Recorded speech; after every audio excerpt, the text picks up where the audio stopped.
So our plan is to put a toric IOL trifocal into this patient who is using Flomax. So we've got a mid-dilated kind of pupil.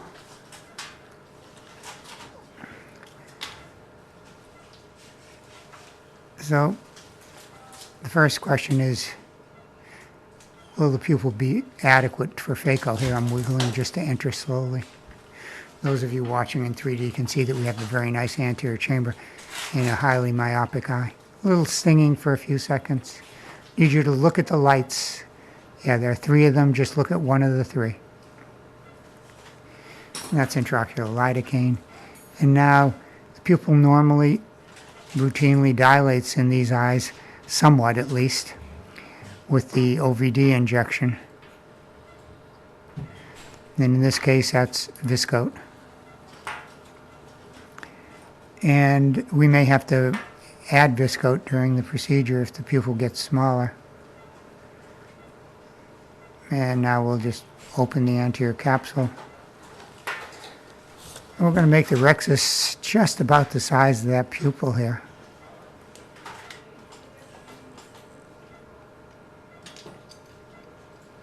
So we'll take the rexus gradually out to the edge of the pupil and then just kind of follow it around.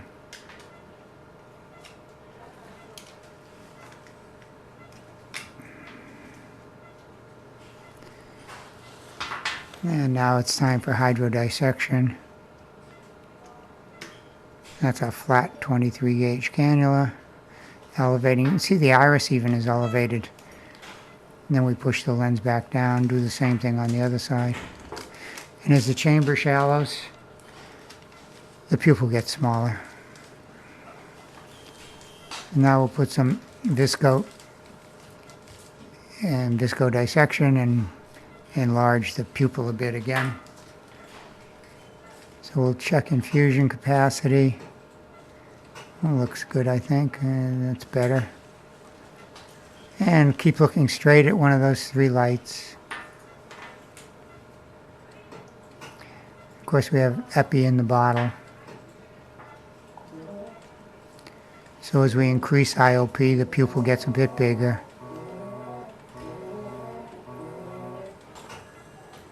And what we really want to do is to get this lens divided while the pupil is nice and permits us to see enough to do that. So, second chop.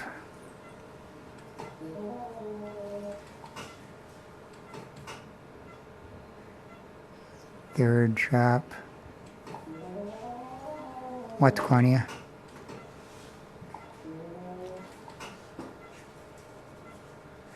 And here goes our last one. So now we're ready to quadrant removal. Get a nuclear segment to be vertical here, and we want to stay in the middle of that pupil. Try and keep that viscoat right there on the sphincter as best we can. Now after I remove this segment, I'm going to put some more viscoat in.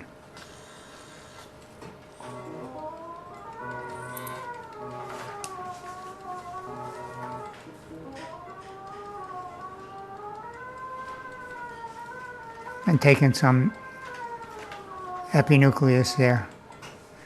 Okay, so now, so we don't prolapse the iris, we're going to lower IOP and come out, and now we'll put some more viscoat in.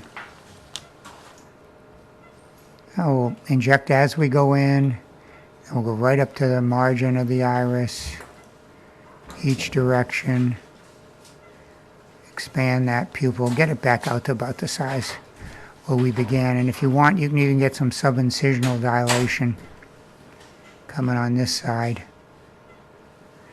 Okay, so now let's go get those other 2 or so remaining nuclear segments.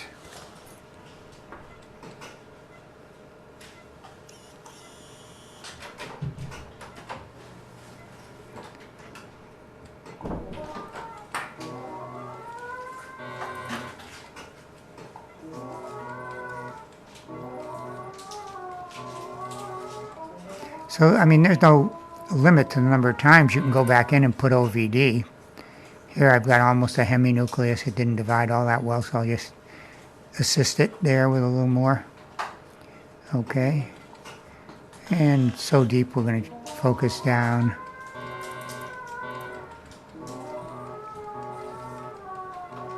So now we're getting to the end of our nucleus removal. And it's time for INA. Notice we come out, pupil gets smaller. We'll go back in with INA and elevated IOP, and the pupil will get bigger. So here we go. And you can see I've got an IOP setting here of 70. And that's plenty to get your pupil larger. During phaco, I usually use 100 or so. Highly myopic eyes, sometimes they're sensitive to that kind of IOP level and you might have to reduce it, but here we're fine. Okay, so now it's time to put in our trifocal IOL.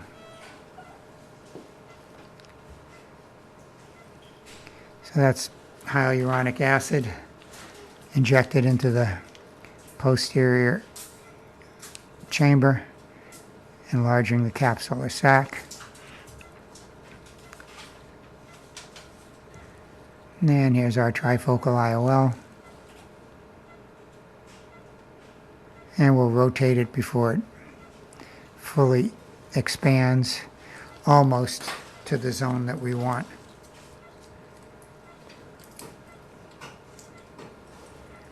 So let's get rid of our, and this is a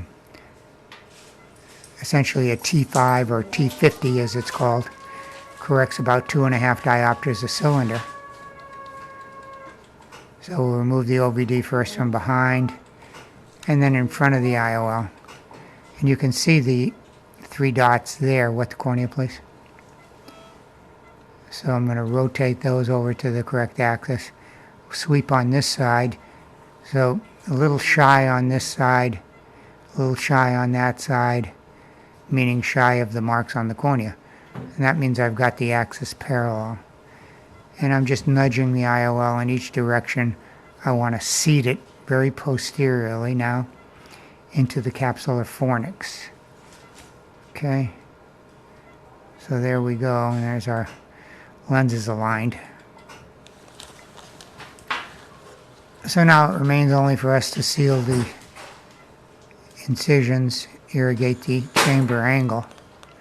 Make sure that we don't have any fragments there, and also to get the viscoat out of that angle so we don't get a pressure spike, or at least reduce our chances of same.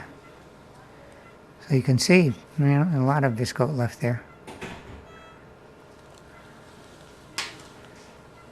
And let's see if we can get it to escape. Once in a while you can't get enough of it to escape and you'd have to go back in with the INA, but most of the time you can. And you depress the lip there and let it fly out as it just did. And a few little strands hanging around are insignificant. But if you had a big lump of OVD there, well, you'd want to get that out. Okay, so we've got no significant OVD left. I think I see a little, what is that there? That was, it was a little bit of cortex. That was camouflaged. You could see it over there. It's gone now. But that's one of the reasons why you irrigate the chamber very well at the end, to look for those things. And there we have our completed phaco in a Flomax eye with a astigmatically correcting multifocal lens.